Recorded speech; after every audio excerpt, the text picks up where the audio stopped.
గుర్తుపెట్టుకోవాల్సింది ఏందనంటే, చంద్రబాబు నాయుడు గారనే వ్యక్తికి మేము ప్రతిపక్ష హోదా ఇచ్చాం. చంద్రబాబు నాయుడు అనే వ్యక్తిని మేము ప్రతిపక్ష హోదా ఇచ్చినాం. ఎక్కడా రూలింగ్ లేదు. ఎక్కడా దెర్ ఇస్ నో రూల్. నీకు ఇంతమంది శాసనసభ్యులు నీకు ఉండాలి, ఉంటేనే నీకు ప్రతిపక్ష హోదా ఉంటుంది అని ఎక్కడా రూలింగ్ లేదు. ఇన్ఫ్యాక్ట్ ఢిల్లీ అసెంబ్లీలో బీజేపీకి 3 అసెంబ్లీ స్థానాలు గతంలో. ఆప్ బీజేపీకి ప్రతిపక్ష హోదా ఇచ్చింది. మరి 79 స్థానాల బీజేపీ అక్కడ ఉన్న టోటల్ స్థానాలు ఢిల్లీలో 80 స్థానాలకు 77 స్థానాలు ఆప్ వచ్చి సంథింగ్ లైక్ దట్. బీజేపీకి 3 స్థానాలు ఉన్న ప్రతిపక్ష హోదా ఇచ్చినారు.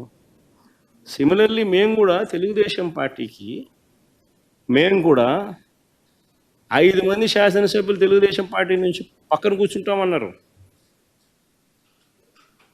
మా వాళ్ళు అయితే ఇంకా లాగేసినామనంటే ఇంకా 10 మంది లాగుతామన్నారు. వద్దు, లాగాకండి నేనే చెప్పాను. ఆయన ప్రతిపక్ష హోదా నేనే ఇచ్చి ఇదే చంద్రబాబు నాయుడు చెప్పినా, నువ్వు మాట్లాడు స్వామి, ఎంతసేపు మాట్లాడతావు, నువ్వు మాట్లాడు, నేను వింటాను, నేను విని నీకు సమాధానం చెప్తాను, నువ్వు మాట్లాడాలనేదే నా కోరిక, నువ్వేం అడుగుతావు అడుగు స్వామి అని చెప్పి నేను చెప్పిన అసెంబ్లీలో. కావాలంటే నా స్పీచ్లు వినండి, అసెంబ్లీలో నేను అన్న మాటలు. ఆయనకు నాకు మధ్య తేడా అది. ఏదైనా కానీ అసెంబ్లీ అనేది ఎందుకు జరుపుతూ ఉన్నాం? ఈరోజు అది అసెంబ్లీలో ఉన్న పార్టీలు ఏవి? అధికార పార్టీలు, ప్రతిపక్ష పార్టీ మాదొక్కటే ఉంది. వేరే పార్టీలు ఎక్కడున్నాయి చెప్పండి? ఉన్నాయా ఎవరన్నా? మన ప్రతిపక్ష పార్టీ అనేది ఎవరికి ఇస్తారు? మాకు ఇవ్వకపోతే ఎవరికి ఇస్తారు చెప్పు? ఉన్న వాళ్ళందరూ మంత్రివర్గంలో మంత్రివర్గ సభ్యులుగా మీరే ఉండరు, మీరే గవర్నమెంట్లో ఉండరు, అంతా మీరే రూలింగ్లో ఉండరు. మీరే ప్రతిపక్ష పాత్ర ఎట్ట పోషిస్తారు స్వామి? నాకు అర్థం కావడంలా. అధికార పార్టీ మీదే, ప్రతిపక్ష పార్టీ మీదే. డబుల్ యాక్షన్ ఇదేమన్నా? హీరో నువ్వే.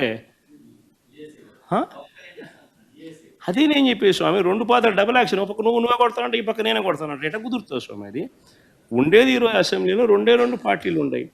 వాళ్ళంతా కలిపి అధికార కూటమి. ఉన్నోళ్ళంతా ఆ పక్క ఉన్నారు. ప్రతిపక్షం ఉన్నది మా పార్టీ తప్ప వేరే ఏ పార్టీ ఉంది? వేరే ఏ పార్టీ లేదు. సో వేరే ఏ పార్టీ లేనప్పుడు ప్రతిపక్షం అనేది ఎవరికి ఇవ్వాలి? ప్రతిపక్ష పార్టీగా గుర్తింపు అనేది ఎవరికి ఇవ్వాలి? ప్రతిపక్ష పార్టీగా ఉన్న వాళ్ళకి ఇవ్వాలి. సో న్యాచురలీ ఆ పార్టీకి ఎంతమంది అన్నా ఎమ్మెల్యేలు ఉండని స్వామి, వాళ్ళకి ఒక లీడర్ అనేవాడు ఉంటాడు కదా. సో ఆ లీడర్ని ఏమంటారు? ప్రతిపక్ష నాయకుడనే అంటారు కదా, వేరే పేరు ఏమన్నా అంటారా?